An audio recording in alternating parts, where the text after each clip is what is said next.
सालों बाद हुआ बहुत बड़ा खुलासा। लालू यादव को फंसाने के लिए रची गई थी साजिश। चारा घोटाले में सबूत कैसे किए गए थे प्लान पता चल गया।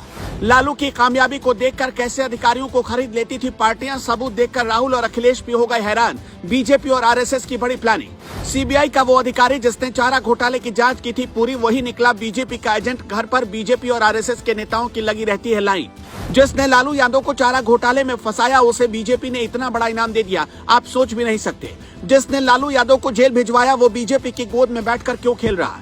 जिसने तेजस्वी यादव के पिता के खिलाफ रची साजिश, वही अधिकारी बीजेपी का दुलारा कैसे बन गया और अपने घर पर भाजपा नेताओं को बुलाकर क्यों मीटिंग खेल रहा है। इतना सुनने के बाद आप भी समझ चुके होंगे कि तथाकथित चारा घोटाला सिर्फ एक बहाना था। क्या चारा घोटाला के बहाने लालू यादव के सियासी करियर को तबाह करने की प्लानिंग रची गई थी? आज हम आपको कुछ ऐसे सबूत दिखाएंगे जिसे देखकर आपका दिमाग भी चकरा जाएगा। कैसे नौकरशाहों ने बीजेपी और उनके नेताओं के साथ मिलकर लालू यादव को तबाह करने की पूरी प्लानिंग तैयार की। इसका भंडाफोड़ हो चुका है। चारा घोटाले में लालू यादव को फंसाने वाला अधिकारी कैसे भाजपा नेताओं के साथ अपने घर पर बैठकर प्लानिंग कर रहा है। वो अधिकारी कैसे बीजेपी की गोद में खेल रहा है। वो अधिकारी कैसे बीजेपी के भाड़े का टट्टू बनकर विरोधियों को परेशान करने की प्लानिंग रच रहा है। ये जानने से पहले आप इस वीडियो को इतना ज्यादा शेयर कर दीजिए कि लालू यादव को फंसाने वाला और उन पर झूठे आरोप लगाकर बीजेपी के पपेट की तरह काम करने वाले अधिकारी पूरी तरह से बेनकाब हो जाए। 26 साल पहले साल 1997 का दौर, जब बिहार की राजनीति में लालू यादव के आदेश के बगैर एक पत्ता भी नहीं हिलता था। लालू यादव के आगे बड़े बड़े अधिकारियों की गिग्गी बंध जाती थी, उनकी नौकरशाही की हवा हो जाती थी। सामाजिक न्याय के पुरोधा को फंसाने के लिए अमित खरे नाम के अधिकारी को उतारा गया जिसने चारा घोटाले का खुलासा किया। लेकिन बाद में ये पूरा मामला सीबीआई के पास जांच के लिए चला गया और इसके जांच अधिकारी बनाए गए यूएन विश्वास, उपेंद्र नाथ विश्वास। सीबीआई के इस अधिकारी के भीतर कैसे राजनीतिक महत्वाकांक्षा बढ़ती चली गई और राजनीतिक महत्वाकांक्षा में ही इसने पूरे मामले की जांच की। अब ये भी देख लीजिए। सबसे पहले यूएन विश्वास ने ममता बनर्जी से हाथ मिलाया और ममता सरकार में मंत्री बन गए। लेकिन आजकल उपेंद्र नाथ विश्वास के घर पर बीजेपी और आरएसएस नेताओं की बैठक हो रही है। ममता बनर्जी और लालू प्रसाद यादव के गठबंधन इंडिया गठबंधन को हराने की प्लानिंग रची जा रही है। अब हम आपसे एक सवाल पूछना चाहते हैं, आप हमें उसका जवाब जरूर दीजिएगा।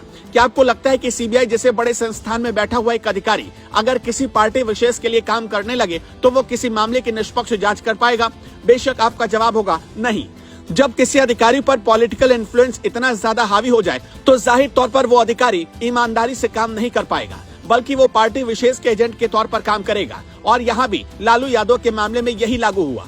अब हम आपको 3 बिंदुओं में समझाते हैं कि कैसे लालू यादव को फंसाने के लिए सियासी चक्रव्यूह रचा गया, जिसके सबसे बड़े किरदार उपेंद्र नाथ विश्वास यानी कि एक सीबीआई के पूर्व अधिकारी बने।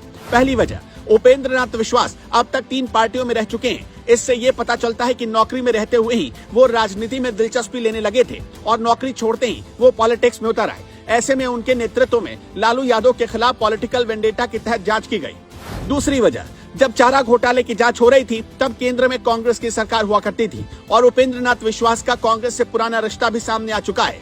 तीसरी वजह, चारा घोटाले की जांच कर चुके अधिकारी अमित खरे भी हमेशा बीजेपी की सरकारों में अव्वल पद हासिल करते रहे हैं, जिससे लोगों के मन में यह आशंका बनी रहती है कि कहानी में वो भी बीजेपी की तरफ झुके हुए हैं। हाल ही में वो रिटायर होने वाले थे, लेकिन मोदी सरकार ने उन्हें भी एक्सटेंशन दे दिया। वैसे आपको एक और बात बता देना चाहते हैं कि एक दौर था जब ममता बनर्जी और लालू प्रसाद यादव में भी नहीं बनती थी, लेकिन उस दौर में भी उपेंद्र नाथ विश्वास ममता बनर्जी की पार्टी में बड़े नेता हुआ करते थे और बंगाल में मंत्री भी।